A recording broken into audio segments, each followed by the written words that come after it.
Zdaj, gledalke, spoštovani gledalci, sem Bojan Požar, vi pa gledate novo uro resnice, ki je danes nekoliko drugačna, namreč sledil bo intervju in sicer z razupitim, pod narekovaje Rokom Snežičem, lobistom, podjetnikom in pa davčnim svetovalcem. Pozdravljen, Rok. Lep pozdrav. Zdaj, gleda to, da se midva izven kamere tikava, se va tudi tukaj danes tikala, čeprav se nisva dolgo videla, mislim, da leta 2014, drži to? Pa 2014 sva imela intervju. No, to intervju, ja, samo uradno se srečujeva. Ja, uradno sva se videla, mislim, da 2014 na intervjuju pri tebi. Mislim, govori zaradi tega, ker sem zadnjič na preiskovalni komisiji v Državnem zboru, me je Tamara Vonta vprašala, če midva kaj sodelujeva, pa sem rekel, da ne. Po mojem niti ni verjela, da se midva tako redko vidiva. Ja. Ampak to me zanima, glede na to, da me tudi ona to vprašala. Povsod se ti pojavljaš, to je že meni fascinantno. Skoraj da ne mine afere, katere del ali pa katere ne bi bil tudi ti. Ja, vse si slišal, kaj je rekel ta poslanec v Novi Sloveniji, da jaz pa Tina Gaber povsod ven skačeva. Kateri poslanec? Ta en od Svobode, ko bi zdaj se ne od Svobode, pardon, od Nove Slovenije, zdaj se ga ne spomnim, ampak ja, je rekel na Tarči. Žakelj, mislim, da on rekel, da je rekel na Tarči, da pač Tina Gaber pa povsod ven skačeva. Torej imava nekaj skupnega s prvo damo, da povsod mi ven skačeva. V čem je, kako bi rekel, v čem je finta, da povsod skačeš ven? Ja, skačem ven zdaj, ker je Svoboda na oblasti in povsod mene lovijo kjerkoli, ampak kaj je zelo zanimivo, afera Spirit, Golob odobri 20 milijonov evrov, skačem jaz ven, a govori, da sem jaz največji kriminalec. Potem gremo dalje, za vse posle skačem jaz ven pri Svobodi. Zdaj pa sem kak je to. Enkrat govori Golob, da sem jaz od Janše, zdaj skačem v njegovih aferah ven. Tako da to je treba potem po moje gospoda Goloba vprašati, kako jaz v njegovi vladi zdaj posod ven skačem kot lobist. Skratka, ti že prvo razumem, zdaj pri vseh teh aferah, Dar, Spirit in tako dalje, ker se pojavi tvoje ime, zato nekako obtožuješ oziroma trdiš, da je pač v zadju tega predsednik vlade Robert Golob. Ja, jaz mislim, da on povsod išče mene, kje bi me našel, ampak zelo zanimivo je, da me išče v aferi Spirit, kjer njegova vlada nameni 20 milijonov enemu podjetju, potem pa lovi mene, kje sem jaz tu zraven. Potem drugič naj prvo preveri, ali sem jaz nekje zraven, da spet ne bom ven skakal, ker očitno mu skačem povsod ven, ali sem toliko dober lobist, ali pa on tako dobro mene išče. Samo dve varianti lahko odgovorim. Ampak zdaj prej sem uvodoma rekel, da si lobist, da si podjetnik in da si davčni svetovalec. Kaj je zdaj v bistvu tvoj osnovni biznis? Ja, moj osnovni posel je v tujini. Torej, jaz že 10 do 15 let delam v tujini, torej v Banja Luki, Republiki Srpski. Tam imam podjetje, moj pravnik, kjer odpiramo predvsem podjetja tujcem, odpiramo podjetja največ Hrvatom, Slovencem, Rusom in Ukrajincem. Torej, moj core biznis je v Banja Luki. Torej, imel sem tudi diskoteko, katero sem vmes že prodal, ampak core biznis je odpiranje podjetje torej tujcem, predvsem, tako sem povedal, in zakaj odpiranje, ker so tam zelo nizki davki. Namreč Bosna oziroma Republika Srpska pozna samo en davek, to je 10% davek od dobička. Dočim, če pogledamo v Sloveniji imamo davek od dobička od 20 do 22%, potem, ko si podjetnik to izplača, plača še 27,5%, tako da vsak pameten podjetnik razmišlja, zakaj bi dal 50%, šla dam 10%. To se pravi, ti še vedno posluješ v Bosni in Hercegovini, ne? Tako. Ampak ni bilo pred kratkim v medijih nekje zapisano, oziroma celo večkrat, da imaš celo neko prepoved prihoda v Bosni in Hercegovini, oziroma vsaj naj bi ga imel nekaj časa, kako? Tako, leta 2020, takoj, ko je prišel gospod Janez Janša na oblast, torej, ko je postal premijer Slovenije, so meni muslimani v Sarajevo, torej govorimo še enkrat ne v Republiki Srpski, kjer jaz poslujem, ampak muslimani iz Sarajeva so me označili za terorista in mi njihova... Muslimani iz Sarajeva, kaj to pomeni? To pomeni muslimani, jaz nisem bil v življenju v Sarajevu in niti šel ne bom, ker me ne veže nič z muslimanskim delom Bosne. Muslimani v Sarajevu so verjetno dobili navodila iz Slovenije, ker to ni naključje, da od leta 2004 poslujem v Republiki Srpski nikoli težav, 2020, ko pa je nastopila Janševa vlada, sem pa postal terorist za muslimane iz Sarajeva. In so na vse mejne kontrole, to pomeni na vse prehode mejne, so dali, da sem jaz terorist, da imam prepovedan vstop. Nikdar nisem dobil nobene odločbe v roke, da sem terorist, ampak ko sem prišel na mejo, so mi rekli, vi ste za muslimansko tajno policijo terorist, ukvarjate se s terorizmom in ne morete vstopiti. Vem, samo verjetno, jaz ne poznam detajle, ampak verjetno je bil nek razlog mehen za to, ne? Sum terorizma. Kakšen razlog? Jaz v življenju v džami nisem bil, kako bom jaz terorist? Ko vemo, vsi teroristi so muslimani. Mogoče kaj s financiranjem terorizma, ne vem. Glejte, jaz pravim tak, niso vsi muslimani teroristi, ampak vsi teroristi so muslimani. Rok Snežič pa v življenju bil v džami.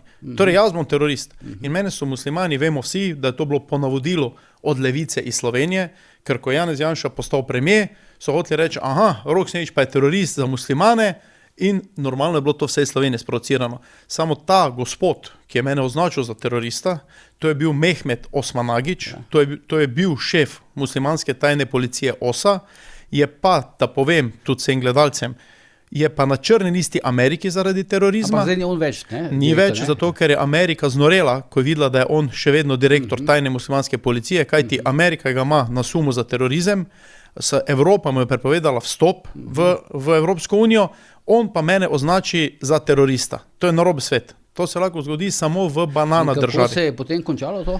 Jaz sem šel na sodišče Bosne in Hercegovine, sem vložil tožbo, da ne morem v Bosno, ker imam tudi 2 otroka, jaz imam v Republiki Srpski 2 otroka srpske narodnosti, Srba, in s tem so kršili predvsem muslimani moje človekove pravice, ker kot vemo, Evropska konvencija za človekove pravice govori, da ima vsakdo pravico do družinskega življenja. Meni so pa muslimani Sarajeva kršili pravico videti moje otroke, biti z otroci, in to je hujša kršitev. In jaz sem na podlagi kršitve Evropske konvencije za človekove pravice vložil tožbo na sodišče v Bosni in normalno tudi zmagal, kajti ta musliman, ki je bil šef tajne policije, enega dokaza ni predložil, da sem jaz terorist, enega dokaza. Normalno sem dobil sodbo in so mi nemudoma, ko sem dobil sodbo, tudi ukinili prepoved vstopa v Bosno. In zdaj je to spet vse, tako kot je bilo prej? Normalno je, da je vse tako kot prej. Tega šefa muslimanske tajne policije tudi kazensko preganja v Bosni. Tožilstvo zoper njega vodi tudi kazenski postopek. Ne zaradi tvoje zadeve? Zaradi moje zadeve. On je sicer trenutno v priporu še zaradi drugih zadev, ki je podobno kot meni delal drugim ljudem, tudi je pobiral podkupnine, tudi je izsiljeval ljudi. On je trenutno v priporu, ampak ne zaradi mene se pa vodi postopek, in v Sloveniji sem zoper tega muslimana vložil tudi kazensko ovadbo, kajti kršenje človekovih pravic lahko jaz kot slovenski državljan preganjam tujca tudi v Sloveniji, kajti on je kršil meni človekove pravice, pravico do družinskega življenja. Nadalje, proti njemu sem vložil tudi civilno tožbo za 1 milijon evrov, to sem jo vložil v Sloveniji, ker sem jaz slovenski državljan, moja 2 otroka, ki pa sta Srba, ampak imata bosanske potne liste, pa sta vložila v Sarajevo tožbo tudi zoper njega, zato ker tudi njima kratu pravico do družinskega življenja. Ne? Zdaj vprašam še tole, zdaj praviš, da imaš 2 otroka v Banja Luki, v Bosni in Hercegovini. Zdaj, s kom imaš ta 2 otroka? Z mojo bivšo zunajzakonsko partnerico. Aha, ker mislim, to se mi zdi, zdaj večkrat se tukaj omenja v tvojih poslih, tvoja bivša soproga, ne? Bivša soproga, ne? Bivša, ja. Mariborčanka, da že, ne? Tako, Klavdija Snežič. Ja, in zdaj, mislim, to so, so kar zapleteni ti odnosi, lahko to pojasniš, ker že meni tudi ni čisto jasno, pa me prav zanima, recimo, kako to funkcionira. Ja, imam... Vse te ženske dame, vse te so bivše, ali kako? Ja. Mati mojih otrok v Banja Luki je moja bivša zunajzakonska partnerka, sva v dobrih odnosih, prijateljskih. To ni ta Diana? Ne, ta Diana Đujić pa je druga ženska, to je druga. To jaz govorim o bivših. Bivša moja partnerka je mati mojih 2 otrok v Banja Luki, ki sta stara 6 in 8 let, Klavdija Snežič pa je mama mojega otroka, ki pa živi v Sloveniji. Zdaj, ko pa omenjava Diano Đujić, pa kaj, je pa tvoja poslovna partnerka, kaj se je govoril v medijih, za tu zasebno skupaj? Ona je moja poslovna partnerka in pa moja punca. Pa je to komplicirano, kar napeto življenje, ne? Vsi se razumemo. Jaz se razumem z vsemi in vse ženske se razumejo, ker pri meni ni kreganja. Vsi se moramo imeti radi. Ja, dobro. Ampak zdaj, tudi, bom rekel, ta sistem teh tvojih, recimo, ta sistem tvojega podjetništva, pa teh tožb, imaš novinarje, imaš en kup stvari uprti, spopadi z davčno upravo, zdaj, kot si omenil to situacijo v Banja Luki, ne, kako to pa zdržiš, no? Mislim, to mora biti ni tako enostavno, zdaj, recimo za nekoga, ki posluša, zdaj, in si misli, Madonna, če bi jaz kaj takega doživljal. Jaz pravim, to je že moj moto celo življenje, kar te ne ubije, te naredi močnejšega. Ja, to sem pa enkrat že povedal. Glede na to, da sem dolga leta tekmoval v kickboksu in v boksu, sem dostikrat imel v ringu tudi močnejše nasprotnike, ne?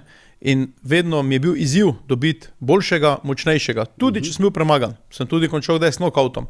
Ampak vedno sem želel se boriti in jaz sem borec po duši in to mene hrani. Mene takšne stvari hranijo. To se pravi, kaj, hočeš reči, da na nek način celo uživaš v teh sodnih procesih, postopkih? Uživam, ker večinoma zmagam. Sem tudi kdaj že izgubil, ampak želim se boriti. Jaz sem borec, tako sem bil v ringu, sem tudi borec na sodišču, borec v sodnih postopkih in ko sem napaden, se rad branim. Moje zadovoljstvo se je braniti in to mi je veselje. Ampak zdaj, še ena stvar je tukaj zanimiva, no, pri teh sodnih postopkih. Zdaj, tukaj ti običajno uveljavljaš neko pravico do tega, da nimaš premoženja, ne? Včasih zahtevaš brezplačno pravno pomoč in tako dalje. O čem je pa finta tega? Ker načeloma bi težko rekli, da si brez denarja, ne? Ja, pogledati, tako povem. Jaz sem do leta 2008, saj si spremljal mojo poslovno pot. Jaz sem leta 2002 naredil uspešno podjetje Poravnava d.o.o. Leta 2004 sem imel zaposlenih 30 diplomiranih pravnikov, star sem bil pa 25 let. Torej, nobena odvetniška pisarna ni imela toliko zaposlenih pravnikov kot jaz leta 2004. In vsi problemi so se začeli od leta 2004, ker je odvetniški lobby začel mene napadati, dajati mi kazenske ovadbe, ker sem postal premočen. Tudi politično nisem želel. Premočen v kakšnem smislu? Premočen, poslovno, finančno. Zavzemal si tržišče, ne? Zavzemal sem tržišče, moraš vedeti, da sem imel več pravnikov, kot pa kjerikoli odvetnik, postal sem premočen kot neki mlad fant, ki je končal pravno fakulteto in je preveč kruha imel znanim odvetnikom, predvsem iz levice, iz leve strani. Do mene so prihajali ljudje, če bom tudi kaj financiral stranke na levi strani, sem rekel, da se jaz politiko ne ukvarjam, ne mislim dati niti evra nobeni politični stranki. In takrat so se začeli, saj si spremljal moj pot, od leta 2004 stalni napadi na mene. Torej, jaz sem od leta 2004, torej več kot 20 let v stalnih bojih, stalno po sodiščih, stalno inšpekcije. In sodišče tega ni politika, pa to, da si bil poslovno preveč uspešen. Kako? Ja, ampak ko si poslovno uspešen, politika terja svoj davek. Torej, pride do tebe marsikdo, boš sponzoriral stranko, boš dal donacijo. Jaz sem vedno rekel ne, politika me ne zanima. Temu se rečemo reketiranje, ne? To je elegantno reketiranje, legalno reketiranje, temu rečemo tako. Lepo si povedal. In od 2004 sem jaz začel borbo z sodnimi mlini, z davčnimi inšpekcijami in da nadaljujem, kaj sem to povedati. Jaz sem do leta 2008 imel vso premoženje v Sloveniji, od nepremičnin, avtomobilov. In zglasita se dva inšpektora pri meni, sta rekla, gospod Snežič, vi ste prvi eksperiment osebnega davčnega pregleda, še noben ni imel davčnega pregleda osebnega, vi ste prvi. Ti si prvi, ki si dobil davčni osebni pregled. Leta 2008 sem dobil prvi osebni davčni pregled, to je po 68. členu Zakon o davčnem postopku. Takrat je bila, mislim, da vlada Janeza Janše, ne? 2007 je bil to sprejeto, 2008 je prišel inšpektor, je rekel, gledajte, mi smo prišli prvega vam narediti. Kaj pa to pomeni, jaz tudi sam nisem vedel, jaz takrat sem se ukvarjal izključno s poravnavo, nisem bil davčni svetovalec takrat. Kaj pomeni, morate obrazložiti vaše pologe gotovine na račun. Samo pogledajte, jaz nisem dolžen nobenemu polagati, kje jaz dobivam gotovino, jaz polagam posojila, so rekli, žal nam je, mi vam bomo vse vaše pologe obdavčili za 40%. Jaz sem pa ravno... Zakaj pa 40%? Ker je tak v zakonu. V zakonu so 2007 sprejeli, da je ves denar, ki je neznanega izvora, bil obdavčen za 40%. In jaz naravno v tistem letu si kupil prvo jahto in sem res iz Bosne prinesel €1 milijon in sem si jih položil na račun, ker sem mogel jahto plačati ne z gotovino, ampak prek računa. In so rekli, odkot denar? Seko jaz ne bom nobenemu razglabljal, kje sem si jaz denar sposodil, ne od koga, jaz bom ta denar sem položil in kupil sem si jahto. Zahtevali so od mene pojasnilo, sem rekel, gledajte, bom prinesel vam pogodbo in prinesem pogodbo, posojilno, celo notarsko overjeno. So rekli, gledajte, ni denarnega toka, mi vam bomo vseeno zaračunali 40%. Sem rekel, ja, ampak nikoli davčna teh 40% od mene ne bo videla, ne ker jih nimam, ampak ne bom vam dal, ker je to reket. In takrat sem vso premoženje v enem tednu izselil iz Slovenije in postal revež. Ampak zakaj pa si recimo za nakup jahte, no, zdaj mogoče to naivno vprašanje, prenesel €1 milijon v gotovini v Slovenijo, tu položil in kupil jahto? Zakaj? Zato, ker sem si v gotovini sposodil. Jaz si nisem sposodil na račun, jaz sem si v gotovini dobil ta denar, ki sem ga sposodil. Jaz sem tudi dal vir davčni takrat, kdo mi je to posodil. Vse te podatke si pojasnil. Vse sem dal, ampak so rekli, ni denarnega toka, ker ni denarnega toka, mi temu ne verjamemo. Denarni tok bi bil pa kaj? Če bi ta oseba meni nakazala na račun, ker v davčnem postopku, to pač povem tudi gledalcem, je obrnjeno dokazno breme. To ni enako kot v kazenskem. Torej, v davčnem, tako, v davčnem moraš ti za 100% dokazati, torej ne z verjetnostjo, ampak z gotovostjo. V kazenskem mora pa tožilec z gotovostjo dokazati. In jaz sem takrat dobil od davčne zaplačati 400 000 € davka, da opozorim, na svojih milijon položenega denarja. Torej, jaz bi mogel plačati 400 000 € davka, ker sem sposodil si milijon in jih položil. Sem rekel, obema inšpektoricam, nikoli ne boste tega denarja videli, verjamite mi, in ga tudi nikdar niso videli tega denarja. Davčni dolg je meni namreč pred 2 letoma absolutno zastaral, ker ko nekaj rečem, 400 000, tako, nikoli ga nisem plačal. Kaj si bil tako, mislim, to je bilo, si kluboval, si bil prepričan v svoj prav? Ne, prepričan svoj prav in sem rekel, ne bom vam nikoli plačal, vložili sta mi takrat tudi kazensko ovadbo za te 400 000 evrov, da sem pač davčno zatajitev naredil. Sem prišel tudi na sodišče v Kopru in je že takrat tožilec zavrgel takoj ovadbo od Fursa takrat, oziroma davčne uprave. Zakaj? Ker je bilo napisano, verjetna davčna osnova Roka Snežiča je 1 milijon evrov, torej podarek verjetna. Noben v kazenskem postopku ne more biti obsojen na podlagi verjetnosti. Poznamo in dubio pro reo, v dvomu v korist obdolženega. Tožilec je samo napisal, zavračamo ovadbo na podlagi verjetnosti in Rok Snežič ne more biti obsojen. In tam je zdaj ta izvorni greh, če temu tako rečemo, kako zvezi s tvojim premoženjem, se vleče od takrat. Tako, od tega leta. Če jaz pa razumem, zdaj ti v Bosni in Hercegovini imaš svoje podjetje, ne? Podjetje, katerega sem jaz prokurist, nisem pa lastnik. Nisi lastnik. Nisem lastnik, sem pa prokurist. Tukaj pa pri nas v Sloveniji pa nimaš nobenega premoženja. Nobenega premoženja nimam, tudi podjetje, kjer sem v Sloveniji zaposlen, je od moje bivše žene, ona je lastnica. Pa kako potem plačuješ položnice? No? Kako plačaš recimo, če greš, ne vem, na kavo v nek lokal, pa kakšno večerjo? Z gotovino. Z gotovino. Gotovino. Kako pa izvira ta gotovina? Ja, se pa zaslužim, se pa sem lobist, pa davčni svetovalec, zaslužim se pa. Recimo, če te jaz najamem za lobiranje, ne, naprimer, tako. Ne, kam ti jaz, oziroma plačam račun, iz kakšnega naslova mi ti staviš račun? Iz ali podjetja moje bivše žene, torej Snežič davčni inženiring, ali pa moj pravnik deo iz Banja Luke, kjer sem tudi prokurist, delam za obe podjetji. Kako potem ti dobiš iz teh naslovov plačilo? Ja, večinoma kot plačo. Kot plačo? Tako, večinoma kot plačo in iz tega naslova. Zdaj, poznamo tvoj odnos z Janezom Janšo, ne? Spoznala sta se takrat v zaporu, ko je bil Janša pač zaprt zaradi Patrie.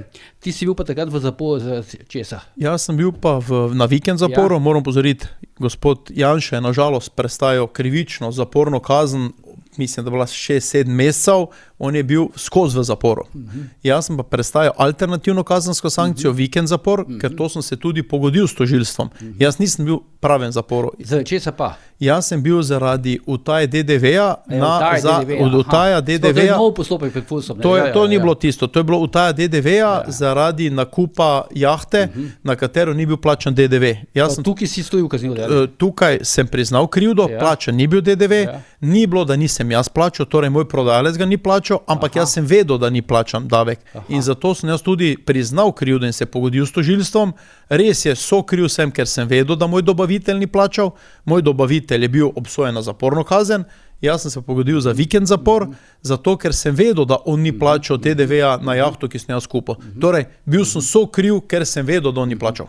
Zdaj, kaj prepričljivo razlagaš te stvari? Mislim, realno razlagam, tako je res. In zdaj tam se je spletlo neko prijateljstvo, kako? Zakaj ravno med vama? Recimo, se je bilo še več ostalih zapornikov. Kako to ravno med vama? Ja, bila sva v isti sobi, imela sva neke skupne teme in o marsičem sva debatirala. Tako da moram povedati, da je gospod Janez zelo razgledan, načitan in mi je bilo zanimivo se pogovarjati s takim človekom. Pa zdaj, recimo, kakšen je ta status? Zdaj nekje vam učitajo, da ste nek zaupnik od Janše, pa vi to zanikate, ne? Oziroma ti to zanikaš. Kakšen je ta status vajne? Mislim, zaupnik. Mi dva sva znanca, prijatelja, ampak jaz nisem, kot sem že rekel, nikoli sodeloval, da bi jaz bil svetovalec vlade ali pa svetovalec Janše kot premijeja oziroma predsednika vlade. To so mediji napihnili. Sem pa kdaj jaz njemu moče kako stvar rekel, kaj se tiče davkov, kaj mislim, da je prav, kaj ni prav, ampak čisto kot bi rekel zdaj, da tebi rečem. Jaz mislim, da ni prav, da je DMV na motorna vozila 40%, ker imajo vsi na slovaškem avto registrirane. To si pač Janša povedal, kako? Mislim, jaz sem takrat tudi to rekel, sem rekel, dosti več bo država zaslužila, če nimamo 40% DMV-ja, ker noben ne bo Ferrarijo kupoval pa Rolls-Royce na slovenske tablice, več bomo dobili z DDV-jem, pa take stvari sem jaz mogoče rekel, nisem tudi nikoli pa od vlade svetovalec. Govori se po kularjih, da ti tudi zbiraš ali nabiraš denar za Janševo stranko, ne? Tudi parkrat so ti to mediji učitali, znači tudi Tarči je bilo to v igri, ne? Če se ti pojavljaš tam, kjer se pač zbira nek denar za Janševo stranko in podobno. Ne? Je kaj na tem? Jaz sem ne zbiral denar iskal investitore, predvsem za Novo TV, kajti moja bivša žena je tudi bila velik investitor in sem podjetnike nagovarjal, da investirajo v medijski projekt, ki je za moje pojme zdrav, kajti je medijski projekt desnice, ki ga ni bilo. Bil si ti, ki si bil dokaj desen, pol pa se je končalo. Vse ostalo je bilo pa levo. In jaz sem res da nagovarjal, pa tudi moče rečeno, sem zbiral denar za ta medijski projekt, ampak mislim, s tem ni nič narobe. Tudi javno priznam, da sem zbiral. Marsikaj pa mediji dodajo, predvsem levi mediji, ki želijo kar nekaj dodati. Predvsem Dars mi je pa najbolj smešna zadeva. Če mogoče se dotakneva Dars, ne? Sam bi te popravil, da nisem bil glih desen, ampak pisal sem v glavnem o levici in zato sem me okarakteriziral za desni. Upal si pisati o levici, kaj sem drugi ni upal pisati. Potem si pa avtomatično desen. Tako, ker si upal pisati njih, ker se veš, da mediji nekateri slovenski sploh ne upajo napisati nič proti levim. Ne? Razumem, ampak da zdaj vrneva za Dars, ker se vam Dars omenil zbiranje denarja pri Dars Darsu. je eno takih primerov. Ampak ravno ta pojav, ki je bil najbolj medijsko prepoznaven. Skrita priča, ki še zdaj ne vemo, kdo je govoril, da sem jaz pobral 90 000 evrov za SDS, podkupnine. Ko sem imel hišno preiskavo, pa je zanimivo, da se meni v hišni preiskavi očita sprejem podkupnine za neznano tretjo osebo iz Darsa, torej nikjer ni SDS-a noter, ki sem jo sprejel od neznane osebe na neznanem kraju, neznanega dne. To so znane formulacije. In še to, in v neznani višini. Jaz sem rekel policajem, šel sem na pol, sem rekel, gledajte, policaji, od koga sem vzel, prepeljite mi ga, pokažite mi ga. Mi rekel, policaj, vi povejte. Edino, kdo je rekel, da ga je prepoznal, je bil Enes Draganović, njegov konkurent, ki pravi, da je to Žonta. Sem rekel, dobro, imate vi kakšen dokaz? Samo Feštajn kot Žonta podjetje. Sem rekel, imate vi kakšen dokaz, samo da jaz dobro poznam, samo tom posluje od leta 2008. Sem rekel, on nikoli ne bi meni kaj tega prijavilo, pa sploh ne bi šel on za skrito pričo. Jaz sedaj vem, odkot je vse prišlo. Namreč, to je bilo ravno v tistem času, kdaj je prišel ta posnetek ven. V času, ko bi naj prišli posnetki prve dame Tine Gaber iz moje jahte, iz moje varnostni posnetki. Nekdo je tudi meni vzel varnostne posnetke in naj bi gospod Tino Gaber v različnih pozah objavil na eni platformi OnlyFans plačljivi, jaz niti tega nisem gledal. Ampak slučajno v tistem tednu je prišla afera Dars in Rok Snežič. To je zelo tako čudno naključje, ne? Čakaj, zdaj, ampak vem, v tistih posnetkih se Tine Gaber, ne? Se je veliko govorilo. Tudi se mi zdi, da je kolega Luka Perš najavljal te posnetke, ampak jaz sem takrat razumel, tako ko sem bral njegove članke, da so to posnetki, ki naj bi jih ti dostavil Peršu. Ne, jaz nikoli nobenih posnetkov. Potem pa tistih posnetkov naenkrat ni bilo. Ne, meni je prišlo do vdora v moj en računalnik, kjer sem imel ene varnostne kamere od moje bivše jahte, več nimam jahte, sem jo prodal, na kateri je res bila Tina Gaber. A to je tista jahta, o kateri smo prej... Ne, to je bila ena zadnja jahta, 3 jahte smo, zadnja jahta. Tina Gaber je res bila pri meni na jahti. Lahko bi bili posnetki, da so posnetki. Jaz ne vem, kaj vse bilo na teh posnetkih, to so bile varnostne kamere moje jahte. In nekdo je meni pobral vse varnostne kamere in mi zradiral celi računalnik. To je bil vdor narejen meni računalnik. Varnostne kamere... Na moji jahti, ki so bile. To si imel dostop ti do njih, ne? Ja, ampak so mi pobrali vse in mi zradirali celi računalnik. Vse smo zbrisali. So ti na jahto, kako? Ne, na računalnik varnostni, to je posebej bil v prostoru, ampak nima več te jahte, to sem že prodal. Ampak jaz nisem teh posnetkov nikoli šel gledati, slišal pa sem, da so se nekje posnetki pojavili na platformi OnlyFans. Tak sem jaz slišal. Jaz pa te platforme niti... Ampak ti, če si bil na jahti za Tino Gaber, veš, kaj bi lahko bilo na teh posnetkih? Ja, lahko je bilo marsikaj, ne? Ampak to z javnostjo ne bom razglabal, lahko je bilo marsikaj. Pa kakšen je bil pa vajen odnos zdaj? Bila sva boljša prijatelja, ampak da ne bo gospod premijer še bolj jezen na mene, ne smem kaj preveč govoriti, ker potem bo gospa Tina še mogla... Pa možno, da zdaj kaj poveš, ne, okoli tega, ne? Saj si lahko vsak misli, če je prišla, verjetno ni prišla kuhati pa pospravljati na jahto. Dobro. Pa zdaj imata, se videvata, imata kakšen... Ne, morala me blokirati. Morala te blokirati? Ja, verjetno, na telefonu, kako? Povsod, ja. Na telefonu, ker sem enkrat še en message poslal ravno, da naj malo umiri svojega fanta, kaj počne, ker se mu bo vrnilo. To se je šlo predvsem za odzem tistega Maseratija, ki ga pač njen fant naročil davčni, da odvzame, ki pa je lastnik moj poslovni partner iz Bosne, sem jim pač napisal, da bodo davkoplačevalci plačali vsaj 200 000 evrov najemnine in bo fantu njenemu verjetno vlada padla, ko bo do tega prišlo in ni bilo odgovora. Čakaj, če jaz pa te zdaj razumem, Robert Golob, predsednik vlade, osebno naročil, kaj davčni upravi, da naj tebi odzame Maseratija. Tako, Maserati ni bil moj, sem se jaz z njim vozil. In ker je bil Maserati slikan pred SDS-om, meni dvakrat mislim, da so ga slikali pred SDS-om, ko je nastopila vlada Roberta Goloba, v roku 3 mesecev so parkiran avto Maserati Quattroporte, ki sem ga res jaz uporabljal, odpeljali iz parkinga, parkiran avto, torej nisem bil jaz v njem, z tem namenom, da se Rok Snežič ne vozi z Maseratijem. Maserati pa, da poudarim, ni moj. Maserati je... Zakaj bi zdaj to golob naročil? Ja, da se verjetno ne bi Tina Gaber spet zaljubila Maserati, ker ona imela ful rada Maseratije. Takrat se je zaljubila vate zaradi Maseratija? Ja, to je treba njo vprašati, ona me je skozi govorila, da ima zelo rada Maserati. Verjetno tudi golobu to povedala. In preventivno tega je davčna uprava zaplenila. Tako, ampak ne meni. Razumem, ampak fizično ga tebi zaplenila. Ne fizično meni, avto je bil parkiran v BTC-ju. Avto je bil parkiran, avto je lastnik. Čakaj, kaj to pomeni, da so zasledovali gibanje avtomobila? Očitno so zasledovali gibanje avtomobila, avto je na bosanskih tablicah, avto ni na slovenskih tablicah. Avto je na bosanskih tablicah, lastnik avto je moj bivši direktor mojega kluba KPDO, on ga je kupil, plačal iz bančnega računa. In ti ga je posodil, ti ga povoziš? On mi ga je posodil, ker ima dosti imel avtomobilov, mi je posodil, sem ga vozil, ampak zdaj tako, da si ti zdaj posodiš Ferrarija, pa se už vozil en mesec, pa bo golo preko se Tina ne bo zaljubila spet v Ferrarija in odpelje. In kje je zdaj ta avto? Ne vem, jaz ne vem. Kako ne veš, ga ima davčna uprava? Verjetno je nekje ga hrani, ali FURS, ali ga vlada hrani, ne vemo, kdo ga hrani. Pa teče kakšen postopek zdaj zvezi s tem avtomobilom? Teče postopek, jaz sem se tudi distanciral, kajti nisem ne lastnik avta, ni bil niti meni odzet je bil parkiran. Lastnik je vložil tožbo proti Sloveniji v Bosni in zahteva za vsaki dan 500 evrov najemnine. Torej, če je bil golob pameten, bi z njim sklenil letno pogodbo. Bi bila verjetno najemnina dosti nižja, ne? Ampak golob ni z njim nobene pogodbe sklenil in gospod, moj prijatelj Dario Ivankovič, računa Sloveniji 500 evrov dnevne najemnine. Zdaj je že prišel, mi je rekel cirka 250 000 evrov, je Slovenija dolžna njemu najemnine za Maseratija. Zdaj pa ena stvar je mene samo zanima. In kaj to bo enkrat, bom rekel, se realiziralo tudi kako? Ja, kako pa se ne bo, čigav je avto, če je pisan na bosanske državno, kupil ga je z denarnim tokom, registriranje na bosanske tablice, res ga je pa vozil Rok Snežič. Kaj ima to z Rokom Snežičem? Samo vse to more teči neko uraden postopek okoli tega. V Bosni teče. Tožba v Bosni. Ne, hoče več, pri nas na FURSu more teči nek postopek. On se z FURSom ne ukvarja bosanski državljan. Vzeli so bosanski avto in za njega je pristojno sodišče v Bosni. On je v Banja Luki vložil civilno tožbo, 500 evrov je mesečna dnevni najem, 500 evrov, se pravi, mislim, že na 250 000 evrov je dolžna Slovenija njemu pač najemnine.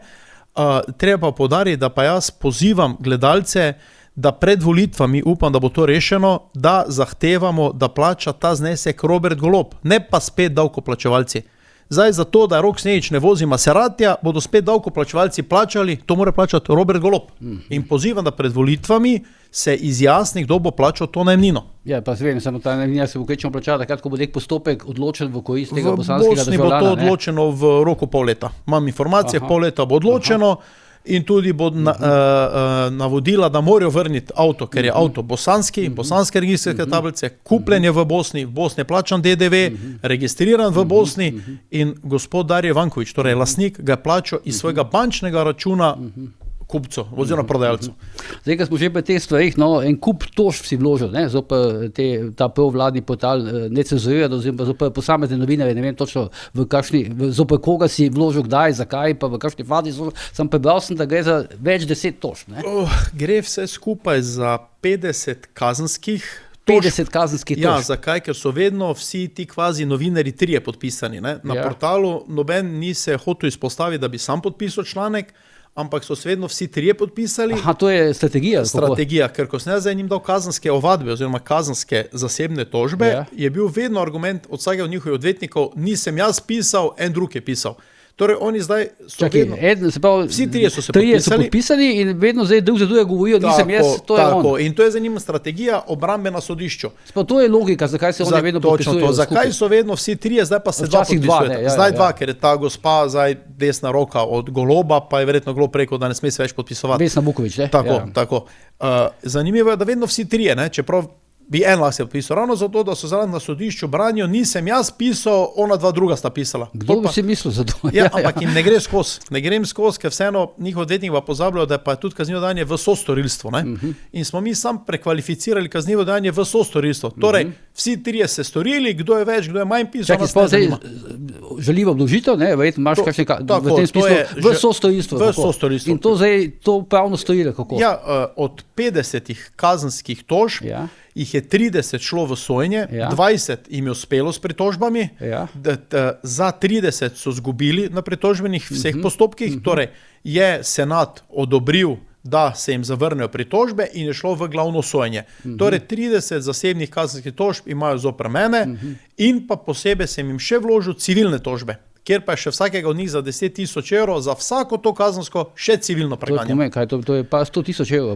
Par 100 000 evrov, tako, ampak predvsem mi gre za kazenske, zato da je enkrat nekdo jim da vetra, da jim pove, da si ne morajo zmišljavati stvari. O meni so pisali, da perem denar za Orbana, za Putina, za Janšo, za Dodika. Pisali so take nebuloze. Tukaj morajo pa sva novinarji. Mislim, moramo novinarji dokazati, tudi pa vse imeti nekaj razlog, da verjamemo, da je temu res tako. Ja, ampak jaz berem njihove pritožbe, kaj so oni pisali. Vse so zgubili, vse pritožbe na senatih, vse šlo vse naprej.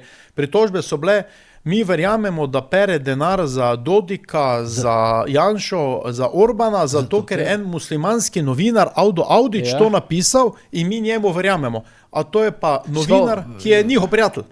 Razumem, ampak povsod se sklicujejo na Alda Audića. Na Alda Audića, ker drugih virov nimajo. Oni so rekli, za Putina je Rok Snežič prav denar v Bosni, Putina jaz v življenju videl nisem. Ja, se to ni nujno, da peješ denar za nekoga, če ga nisi videl. Ampak kako jaz za Putina prav denar, mislim, to je tako, kot da sem videl IT Vesolčka. Da sem za Putina prav denar, je pa napisal Aldo Audić, to pa je njihov prijatelj. Oni prvo spišejo, njemu pošljajo, da je na enem levem portalu muslimanskem v Sarajevu objavi, oni pa rečejo, da so njemu verjeli, a ta njegov portal, to je en muslimanski portal, v Sarajevu. Zdaj je postal, tu citiram, pa nas, ne? Ja, ampak istega.bh. Zakaj bi en muslimanski portal pisal o Roku Snežiču, ki v življenju ni bil v Sarajevu? V življenju, zakaj? Vemo vsi. Ti hočeš reči, da so bili to naročeni članki, oziroma celo napisani članki iz Ljubljane? Seveda, oni so napisali članek. Da se bolj lahko na njega sklicujejo. Sklicujejo na sodišče. No, oni se sklicujejo, da oni so samo verjeli novinarju muslimanskemu iz Sarajeva, da jaz perem denar za Putina, ker je on to napisal. Jaz pa sem kaj naredil, še njemu vložil zasebne kazenske ovadbe, da še on pove, ki je slišal, da jaz perem denar za Putina. Se tudi on ima na sodišču v Mariboru 3 kazenske. Ravno tukaj pa v tej zvezi berem, pa da tukaj pa nočeš taks, oziroma ne plačuješ takse. Ne rabim plačati takse.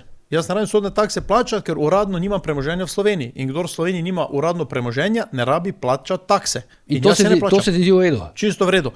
Zakaj bi jaz plačeval sodne takse, pa financiral naprej državo, če pa saj pomera bo država od njih dobila to poplačano, ko bo izgubili vse? Zakaj bi jaz financiral državo? Zakaj ni potrebe? Pa tukaj pri teh tožbah greš zdaj na količino, se pravi, ena bo uspela, ima vsaka, bo rekel, vsaka ima nek resni argument. Ne, 30 jih bo uspelo, namreč 50 sem jih vložil, 20 so oni uspeli z pritožbami. Kaj pa je bilo tam narobe s tvoje strani, da so uspeli s pritožbami? Tam je bilo pa narobe, da smo napisali naj bi po naših neuradnih informacijah, v teh 30 pa so napisali Rok Snežič Rok Snežič pere denar, ne naj bi. V tistih 20 pa so lovili tiste vrstice, naj bi, slišali smo, prepisali smo od, tam so se lovili na to naj bi predvsem. Tu 30 pa sem mislil, Rok Snežič pere denar za Putina, Orbana. Naslednji članek je bil Rok Snežič je terorist, ker v Bosni dela kazniva dejanja. Jaz v Bosni nisem imel prometnega prekrška, ne kaznivega dejanja, prometnega prekrška. In jaz normalno sodišču dostavim potrdilo o nekaznovanju v Bosni, potrdilo, da se ne vodi noben postopek zoper mene v Bosni, oni pa pisali Rok Snežič v Bosni, osumljen kaznivih dejanj, pranja denarja, terorizma. Mislim, to da niso rekli, da IT Vesolčke pobijam v Bosni. Ničesar nisi tega osumljen v Bosni? Nikoli, jaz sem dal vsa potrdila, nikoli obsojen v Bosni, nikoli osumljen zoper mene, niti prometni prekršek ni. Oni so pa kaj naredili? Temu muslimanskemu novinarju Aldo Audiću rekli, napiši, da je Rok Snežič v Bosni v 100 postopkih, da pere denar, da je 16krat obsojen. On je napisal, kaj so njemu rekli. Zakaj bo pa to za na sodišče rekli? Če ima vsa potrdila. Jaz sem šel pa v Bosno na sodišče, rekel, da je ne potrdilo. Sem bil da obsojen? Nikoli. In jaz to vse sem priložil k tem kazenskim. In zato normalno bo imeli zdaj težavo na sodišču. Ampak zdaj, učitajo ti, da si vložil te tožbe z namenom, da jim pač preprečuješ pisanje o tebi, oziroma pač to pisanje o tebi ne bi sicer bilo po njihovo tudi v javnem interesu, ne? Ker si pač povezan z Janšo. Ampak kaj je v javnem interesu, da piše nekdo laži o meni? Ne napiše resnico. Naj oni napišejo o meni resnico, meni nič ne moti, če kdo resnico meni piše. Ampak oni pišejo laži. Jaz sem enkrat nazaj, 7 let, ko so začeli pisati o meni, poklical enega od njih, pa sem rekel, glej, ni problem, jaz lahko tudi spravim na Nova TV, da si ti pedofil, pa da male otroke preganjaš, ampak jaz se tega ne grem. Ja, je rekel, meni pa to kruh, jaz se pa tega grem. In tu sem ja končala razgovor. Imaš občutek, da so posamezni mediji s tabo obsedeni, ali kako? Jaz mislim, da necenzurirano ne bi postal brand, če ne bi pisali o Roku Snežiču. Oni so dejansko zgradili portal na meni. Skratka, ti si brand za njih. Jaz, ja. Na primer, sploh ga ne berem, pa manga pa na telefonu, zato ker vsaki drugi članek o meni. Ja, vsak drugi ne, ampak veliko jih pa je. Ja, če gremo dosje Rok Snežič, imamo enih 100 člankov o meni. Ampak zato da je vprašanje tebi, kako zdaj si to razlagaš? Obsedenost s teboj. Razlagam si, da oni vejo, da sem jaz brand, ker jaz prinašam klike, ker sem pač zanimiv in oni vejo, če bo o meni pisali, bo brano. Če bo oni pisali nekem kmetijskem ministru, pa v pujsih, pa v mačkah, no mene očito. In ko poje napišejo ime že Rok Snežič, takoj dobijo klike. In oni so na podlagi mene zgradili brand. Če ne bilo mene, oni še zdaj ne bili brani, to je moje mišljenje. Je pa bolj, mislim, imaš prijetno občutek ob tem, kako? Ja. Če imaš občutek, da te imajo mediji za brand, kako? Ja, če bi oni pisali resnico, nimam čisto nič proti. Ne morejo pa oni pisati, da sem jaz terorist, pa osumljen terorizma, pa da sem prav denar za Dodika, pa nekoga, vse zmišljeno. Jaz vedno rečem, dajte en argument. Če sem terorist, povejte, kje sem metal bombe, kje sem streljal. Kako imam jaz od sodišča v Bosni, da ni enega dokaza, da sem terorist, oni pa pišejo, da sem pretnja nacionalni bezbednosti Bosne. Pa kjer je nacionalnosti zdaj grozim? Naj še to povejo. Imam 2 otroka Srba, živim na Hrvaškem, v muslimanski del poželja nisem šel. Komu jaz lahko grozim? Živiš na Hrvaškem? Pol leta, ja. Ampak komu jaz grozim zdaj, kjer je nacionalnosti? Oni pišejo stalno, da sem grožnja nacionalnosti Bosne. Pa kjer je nacionalnost? Pa ti imaš občutek, da si ogrožen tudi kdaj, kako? Recimo, si imel da je tako občutek, recimo v Banja Luki ali pa... Ne, v Banja Luki ne, to ne, tam so Srbi. Imel sem večkrat kakšne maile dobil strani muslimanov, kot mi smo muslimani. Ja, pa takrat, ko si prišel z enega sodne Barnabe, si dal kar nekaj ostrih izjav. Ja, jaz sem tako in stojim za tem. Vedno bom imel na sebi majico Martina Krpana, vedno, sploh, ko bom imel sojenje z tem muslimanom Mehmedom Osmanagićem, s tem, ki mi je prepovedal s to Bosno, tem, ki je na črni listi za terorizem. Sam potem boš mogel iti v Sarajevo, ne?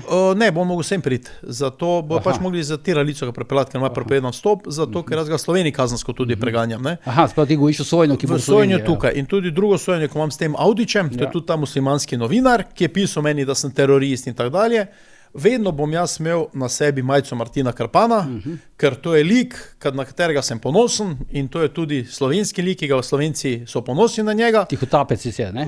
Karkoli je, on je junak. Zdaj pa, če komu ne paše ta lik, pa naj gre tam, ko tega lika ni. Pač naj se odselijam, sem se vrnil tam, kot je prišel, če komu ne paše. Jaz ga pa vedno nosil. Kaj, ti bil učitelj, da je bila ta majica provokacija? Ja, ampak v Sloveniji jaz imam pravico nositi Martina Krpana.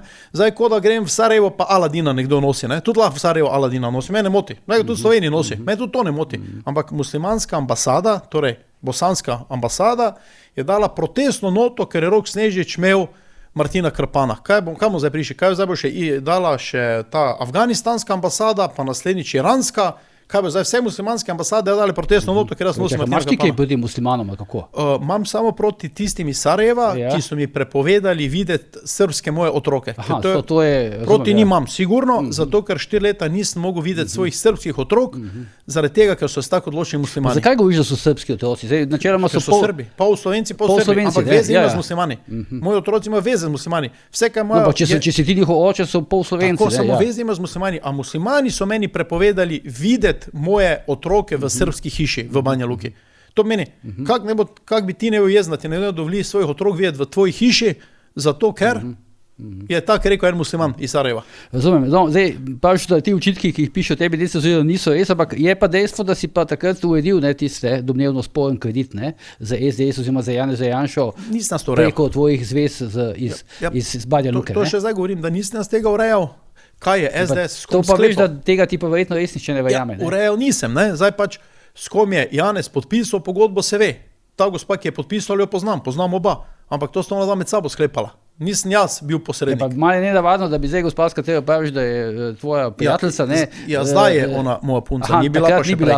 Ne, prej še pa ni bila moja punca. Da ti ne bi vedel za ta kredit, ne? Ja, sem vedel, nisem ga pa urejal. Eno je vedel sem za kredit, nisem ga pa urejal, nisem se pogovarjal o kreditu, nisem se pogovarjal pogojih, o obrestih, tega se nisem pogovarjal. To sta se gospod in gospa sama pogovarjala. Pa ti si vedel za kredit, ne? Ja, se vedel. Zakaj pa nisi recimo Janši rekel, da bi to lahko bilo sporno, recimo kredit iz Bosne in Hercegovine? Ja, še zdaj ne vidim, kje je to sporno. Se formalno pravno verjetno ni sporno. Jaz še zdaj si vzamem... Dejstvo je, da je bila velika afera in potem ga je SDS odvrnila. Ja, ampak jaz ne vidim, kaj je problem, če zdaj tebi fizična oseba posodi 400,000 evrov, pa ki ima poreklo. No, še mu povedati, da Dijana Đuđić je pravnica s pravosodnim izpitom, z odvetniškim izpitom, nikoli obsojena, gospa ima poreklo denarja. Tukaj ima en hud imič pri nas, ne? Ja, imič ima, ker so ga levi mediji naredili, ampak nikoli obsojena v Bosni, noben postopek zoper njo ne poteka, nič. Jaz zdaj ne vem, kaj je spornega, če gospa, ki ima imič, posodi denar. Ne? Kdo je naredil nje slab imič? Spet necenzurirano in tak dalje. Ne? Oni so pisali po navodilih, vse vemo od koga, ne? Stvari, ampak ona hodi po Sloveniji, hodi po Evropi, torej če bi gospa bila kriminalec, verjetno bila nekje v priporu, ne? Mislim, da je ekipa Pop TV, takrat novinarka Irena Jova, ki je zdaj evropska poslanka na listi Gibanja Svobode, pa je liste Marjana Šarca, je celo šla takrat v Banja Luko, delate reportažo o tem. Ja, celo noč pila z mano v mojem klubu. Celo noč je pila z mano, ko me je šla po stopnicah ven. Ja, to je bil pa točno srbsko novo leto je bilo. 13. januar je prišla moj klub in je celo noč pila z mano. Takrat klub v kontekstu niso reportažo, ali kako? Tako, ona je prišla, mene poklicala, če bom dal intervju, sem rekel ampak jaz grem v klub danes večer, si pa lahko moj gost. Je prišla, bila celo noč pila z mano, doli piva pije, lahko povem, celo noč pila, tako da sem vesel, da je sploh lahko naredila intervju pol z mano. In posla pa zjutraj menih 3 naredila intervju, ker bil pa moj pogoj, da jaz ne bom šel prej ven, dokler ne bo konec z mojim klubom. In potem je šla pač tam pred mojim klubom sem naredila. Pred mojim klubom sem naredila v 3 zjutraj intervju. Tega pa nisem vedel. Ja, vse intervju je javno dostopno na internetu. Ne, nisem vedel, v kakšnih okoliščinah je nastajal, ne? Ja, klicala me, če sem prav dati intervju, sem rekel ampak en pogoj je, da celo noč piješ z mano v moji diskoteki, da narediš mi neki promet, potem pa do 3 zjutraj narediva intervju. In se je žrtvovala. In se je žrtvovala, pa mislim, da ni bilo slabo. Zdaj vprašanje, kaj bo zdaj rekla, glede to, da šef, vemo, kdo je njen, ne? Pa če bo priznala, da je Snežičem pila celo noč, mislim, da bo hitro nehala biti evroposlanka. Sej načeloma ti dobro sodeluješ z mediji, ne? Tudi recimo prišel si danes na ta intervju, nisi rekel, ne, zanj si bil na tarči. Pa zakaj jaz nič ne skrivam? Vedno, kada te kakšen medij pokliče, kontaktira, si pripravljen odgovarjati tako. Pa jaz nič ne skrivam. Jaz bom vse povedal tako, kot je. Pri meni ni skrivanja. Na tarču vem, da je bila vabljena tudi odvetnica, potem je bil ta vabljena ta Enes Draganović. Odvetnica Nina Zdaj Klemenčič. Tako, pa vem, da je bil vabljen tudi ta od Darsa, kaj je bil že Hajdinjak, pa noben ni prišel. Pa če imate čisto vest, pridite pa povejte, kak je bilo. Jaz sem tako povedal. Jaz sem vse povedal, kaj vem, kak je bilo. Jaz sem tudi rekel, dajte zdaj za to afero. Ti si tam celo rekel, se mi zdi, če zdaj prav spomnim, da si to afero v bistvu ti sprožil, da? To drugo afero sem jaz sprožil. To zadnjo afero, tako, zakaj? Zaradi tega, ker je meni Svoboda sprožila prvo afero. Tisto, ko je ena zakrita priča, en pajac si dal kapuco gor, pa govoril, da je dal 90,000 evrov za SDS meni, vsi vemo, da je to Svoboda naredila to afero. Vsi vemo točno kak. Svoboda je dobila posnetek, kak jaz dobijam 5,000 evrov v roke. Ja, ampak, in kaj so pol naredili? Ko so imeli posnetek, kjer je 5,000 evrov. Ta posnetek niso dobili mediji, dobila ga je Svoboda. Seveda, Svoboda, ki je najdla potem tudi pajaca, ki si je dal kapuco. To mogoče veš, kdo od Svobode je dobil ta posnetek? Vem, da je to bilo zrežirano od Svobode, to vem, ker vem, kak je prišel do tega posnetka, teh 5,000 evrov. Posnetek snemanje je zrežiralo Gibanje Svobode? Ne, posnetek je bil narejen na varnostni kameri od Feštajnera, ki mi je res dal 5,000 evrov za najne privat posle. Mi je od 2,8 sodeluje privat. Feštajneru je delavec posnetke prodal Svobodi. En posnetek, kjer se vidi, da s 5,000 evrov dobim. Ki je imel dostop do tega posnetka. Ve tudi Feštajner. Prodal Feštajner, tudi dal ovadbo, torej samo je dal tudi ovadbo. Se pravi, ta posnetek mojih 5,000 evrov ni romo k medijem, ampak k Gibanju Svobode. Prodal Gibanje Svobode. Gibanje Svoboda pa je z tega naredila afero. Samo problem je, da so zelo slabo naredili. Vse vidimo, kako vodijo vlado, tako slabo delajo oni afere. Na posnetku je ta pajac s kapuco govoril, dal sem 90,000 evrov za SDS, da bo Travnar uredil meni, da ne vem kaj, da bom delal za Dars. A potem pa spusti Pop TV posnetek moj po telefonu, kjer so ga spet nekje pridobili, kjer jaz rečem, jaz Travnara ne poznam, ne morem te ni zrihtati pred Travnarom, ker nimam stikov z njim. Tako da že tukaj bi mogli videti, da jim ne gre skup. Kaj je pajac govoril s kapuco, pa kaj jaz govorim po telefonu. Torej pajac je govoril, da je dal 90,000 evrov za SDS meni, da bo Travnar mu zrihtal posel, a jaz po telefonu govorim, da Travnara sploh ne poznam, da sploh ne vem, kdo je. To meni, že če kdo dobro poslušam, že tu ni šlo skupaj. Ampak zdaj sem mislil, da so novinarji Pop TV-ja dobili ta posnetek. Ne, to je prišlo na Pop TV. Da je bila politična stranka. Politična stranka in tudi dajo ovadbo samo, da vdor v računalnik, da smo posnetek vkradli in da je šel naprej. Najbolj zanimivo je, da so dali samo to kazensko ovadbo dajanje podkupnin. On je prišel, rekel, jaz sem ne radim dajati podkupnina, sva prijatelja, on uradno dela za mene. Njegova firma daje meni uradno račune, torej Snež Dolš inženiring. Ne radim jaz njegov podkupnine dajati. Je rekel policaj, mi to vse vemo, ampak vse veste, kdo je na oblasti, vas je pa edini prepoznal kot skrito pričo Enes Draganović, vaš največji konkurent. Torej, Enes Draganović je forenzik za prepoznavo skritih prič in zaradi tega zdaj smo hišno preiskavo. To je pa bilo vse zrežirano od Svobode in Enesa Draganovića. Ker vemo, da pa Enes Draganović glavni avtovlekar za Dars, ki pa ni letel ven, kljub temu, da ga Nova Slovenija nastavlja. Zdaj Tači ste pa v bistvu vi govorili, mislim tebe pa Feštajna pa njegovega odvetnika govorili o Draganoviću. Ja, seveda, če pa vemo, jaz sem dobil uradni zaznamek od policije, da je Draganović prišel na policijo in rekel, jaz edini prepoznam skrito pričo, to je samo Feštajn. Samo zdaj še vedno nekaj ne razumem. Rekel si, da ti je tisto prvo afero Dars sprovocirala Svoboda, tebi, ne? Zakaj pa, mislim, s čem pa si zdaj ti vrnil Dars, ker si rekel, da si pač ti zdaj sprožil ta druga afera? Zakaj? Mislim, bom zdaj obrazložil. Kako se je dotaknila ta druga afera Svobode? No, bom zdaj obrazložil. Gospod Draganović je še vedno zdaj hišni avtoprevoznik ali pa šlepar za Dars. On ni ven letel, kljub temu, da ga je Nova Slovenija nastavila, ne? Ni šel ven. Torej, še vedno ima veze. Imam tudi neuradne informacije, da se tudi sestajata z Ribičem. Ribič je predsednikom uprave Darsa. Tako, da se sestajata. In on je edini, ki je prepoznal kot skrito pričo in šel na policijo in rekel, jaz vem, da je Feštajn, torej samo Feštajn, skrita priča in on je dal Roku Snežiču 9000, imamo uradni zaznamek od policije. In to je smo hišno preiskavo. Do mene se pa je lani, v začetku leta, zglasil tale Luka, torej Jahač, prijatelj od te odvetnice. Ja, to si povedal, ja. Tako, in mi je ponudil 2 ključka. In jaz sem ga Feštajnu poslal, jaz osebno. Jaz sem rekel, jaz ti ne bom odkupil teh ključkov, ker nimam interesa. Zakaj bi ti jaz dal zdaj 100.000 evrov, če pa z Darsom nimam nič? Zakaj pa je ta Luka Založnik prišel k tebi? Zato, ker je želel, da se maščuje Draganoviću in pa tej odvetnici, Klemenčičevi. Zakaj je prišel k tebi? Zato, ker on smatral, da sem jaz povezan z Darsom, ker mene je Pop TV naredil, kot da sem jaz pri Darsu glavni krivec za vse. Darsu brez tebe, ne? Tako, da ni Darsa brez mene, da Hajdinjaka sem za ušesa vlekel, pa ga tepo poriti, tako so predstavili. Jaz Hajdinjaka v življenju videl nisem, ker jaz tudi nisem ta lobby. Da nišče nikoga na koncu ne poznam, ampak dobro. Vsi vemo, da je bil vedno vrtiček Dars Nove Slovenije. Kdaj? Samo oni so se tam pasli, vsi vemo. Noben drug vratna ni mogel odpreti. Tudi potem naprej, pa kaj ni bilo zanimivo, da Svoboda je ves kadar od SDS-a počistila, od Nove Slovenije pa je posod ostal. Ampak zdaj ti si potem vrnil dajati Svobodi, kaj za tega, ker je pač Andrej Ribič tam, kako? Ja, jaz sem pa potem poslal tega Luketa, ko je prišel do mene, sem rekel, glej, zdaj če hočeš biti korekten, idi na NPU, daj te posnetke, da se vidi, da se dogovarjata tako, bi naj bilo ta avtovleker pa ta odvetnica, ker je pa ena posnetkih to govori, tako mi je on razlagal. Drugi posnetek pa bi naj bil predsednik uprave, pa ta odvetnica, ki to ureja. Sem rekel, bodi korektni, idi na NPU, naj poslušajo. Ampak tega posnetka še nismo slišali. Ja, jaz ga nisem slišal, on mi je to razlagal, kaj govori. Tudi mi ga še nismo slišali. Jaz tudi ne, ker meni ni hotel poslušati. On rekel, lej, ne bom ti to za poslušati, ker boš kaj posnel. Sem rekel, ni problema, idi na NPU. Sem rekel, in boš dosegel vse. Rekel, ne, želim nekaj s tem doseči, pa to neki nar dobiti. Sem rekel, lej, jaz ti ne bom plačal nič. Lahko greš do Feštajna, on ima problem z Draganovićem, mogoče ti bom ga dal, jaz ti ne bom plačal tega. In jaz sem šel takrat tudi na NPU in sem povedal ta dogodek. Kdo se je zglasil pri meni, kaj mi ponuja in se oglejte. Zdaj imate priliko narediti hišno preiskavo temu gospodu, zaseči te posnetke in boste prišli aferi takoj do konca. Kdo je vozil, kdo je denar dajal, kako se je delalo. In tega niso naredili, ne? Niso, imam zapisnik, jaz sem ga dal tudi Pop TV-u, dal sem ga Tarči. Tega niso naredili, nobene hišne preiskave imel Rok Snežič, da je vzel za SDS 90.000 evrov. Česa pa misliš, da so se ustrašili? Ustrašili so se šefa NPU-ja, ki je rekel, ne boste to naredili. To razumem, pa zakaj je to šef NPU-ja rekel? Zato, ker če je bila afera Snežiču pa SDS-u sprožena strani Svobode, vemo, kdo je šefa NPU-ja nastavil, vemo, da ga je Golob. Ja. In normalno, da mu ni v interesu, da se zdaj prava stvar razčisti, ker pol se vidi, da prava stvar bi bilo pa kaj? Prava stvar bi bilo, da bi se videli, da so tela Draganović, ta odvetnica in Hajdinjak mutli. Ampak tu še vedno ni Svobode.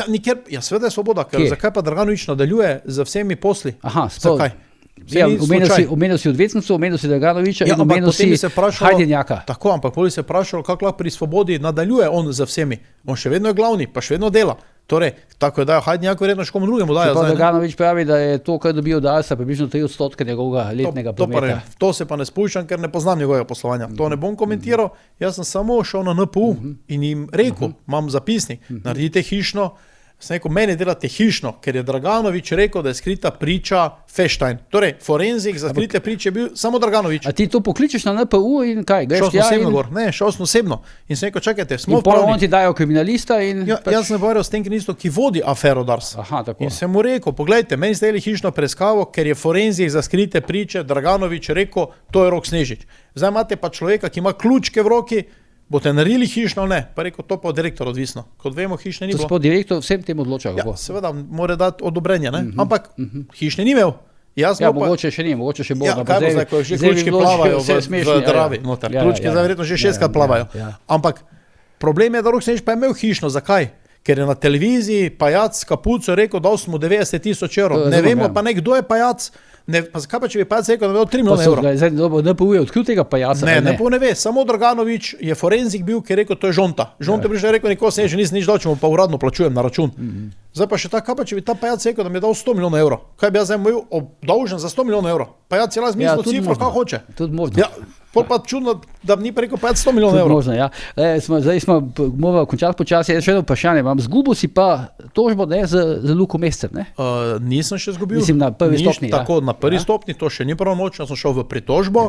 Sodnica je res odločila, da njega ni kaznovala, torej jaz sem ga kazensko preganjal, nisem ga civilno, zato ker je smatrala, da sem jaz javna osebnost, on pa je politik in da jaz moram zdržati več blatenja javno, ker je meni rekel javno, da sem kriminalec. To se pravi, politik lahko reče podjetniku, da je kriminalec? Ja, ker mene sodnica pač okarakterizirala kot javno osebnost. Čeprav ne vem, zakaj sem javna osebnost, nisem ne politik, ne športnik, ne javni funkcionar, ne član stranke.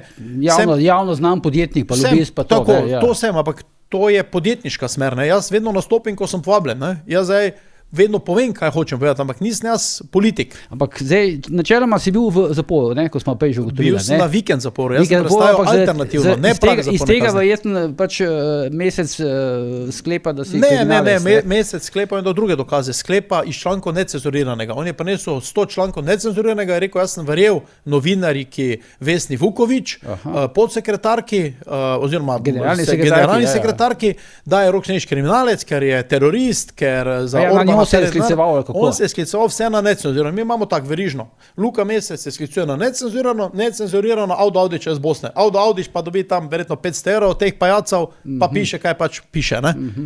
Ta gre vrstni red. In potem je rekla pač sodnica, Rok Snežič je javna osebnost in vi morate pretrpeti več, kot pa navaden državljan. In tudi, če vam reče en politik kriminalec, pač to ni kaznivo dejanje. Samo sem šel na pritožbo, ker mislim, da ne more en politik, ki je sedaj minister, nažalost je minister, samo minister, tudi podpredsednik vlade je. Mislim, ja, in on se hvali, da se vozi s kolesom, da nima avta. Mislim, za normalni svet, da se minister hvali, da se vozi s kolesom, vse pove o sposobnosti tega ministra. Se vozi z avtomobilom, tu službeni. Mogoče služben, on je na sodišču rekel. Vse v Škofjeloku ga je avto vozil. On je rekel na sodišču, ko sva imela, da Rok Snežič je tajkun, ker ima Maseratije, Mercedese, jaz pa sem pravi državljan, ker nimam avta in se vozim s kolesom. Tako da žalostno, da Slovenija ima ministra, ki se hvali, da nima avta, pa ima kolo. S kakšnim avtom si se pa danes ti pripeljal na to snemanje? Pripeljal me nekdo. Pripeljal te nekdo. Dobro, zdaj povej še prejno zaključimo, v kakšni naslednji aferi, kje zdaj te lahko pričakujemo? Ja, naslednja... Imaš kakšen občutek, kje bi kaj lahko bilo? Ne, afera naslednje bo zdaj, ko bo sodba v Bosni za tale avto, ker bo Bosna prisodila Sloveniji par 100,000 evrov za plačati, bom javno pozval volilce, ali bo tako, to ne bo afera. Načeloma, kakšna pošta, kakšne slovenske železnice, nova afera Dars pa to. Ne, jaz mislim, da se Dars afera bo zdaj končala, ker sem govoril s kriminalistom, ki je tudi rekel, gospod Snežič, mi nimamo nobenih dokazov, bi kakoli vzel, mi bomo to verjetno s poročilom končali. Bom tudi prosil od Pop TV opravičilo in tudi neko odškodnino bom tudi zahteval, zato ker se mi je ugled rušil, zato ker ne more en pajac kapuco govoriti, da mi je dal neki denar, kaj ni res. Treba vedno preveriti, ne more pa kar nekdo govoriti. Zdaj dobro poznaš bivšo direktorico NPU-ja, ne? Jo poznam, Lazar, ne? Tako, jo poznam. A si res dobival obvestila vnaprej, da si se lahko izognil hišnim preiskavam? To ne, jaz njo poznam iz mladosti, ker sva isti letniki iz Maribora. To je res. To so trdne vezi, ne? Ja, sva se včasih družila, ampak nisem pa dobival nobenih informacij. Ker to se ti je učitelj, ne? Učitelj se meni vse. Če perem denar za Putina, potem se mi učita tudi, da sem niti vesoljčka sreča. Če ne cenzuriram, kdo bere, se mi učita, da sem jaz jači od Putina. Dobro, Rok, najlepša hvala, da si prišel v studio, ne? Upam, da smo zdaj kaj pojasnili, zdaj, ko boš pa naslednjič spet, ne? To bo približno, kaj, čez 11 let, ne? Tako, vmes se bo nabral, takrat pa spet, časovno obdobje mava. Zdaj, gledalke, spoštovani gledalci, to je bila današnja ura resnice, vidimo se naslednjič, do takrat pa seveda ne pozabite, kjer je bojanje tudi požar.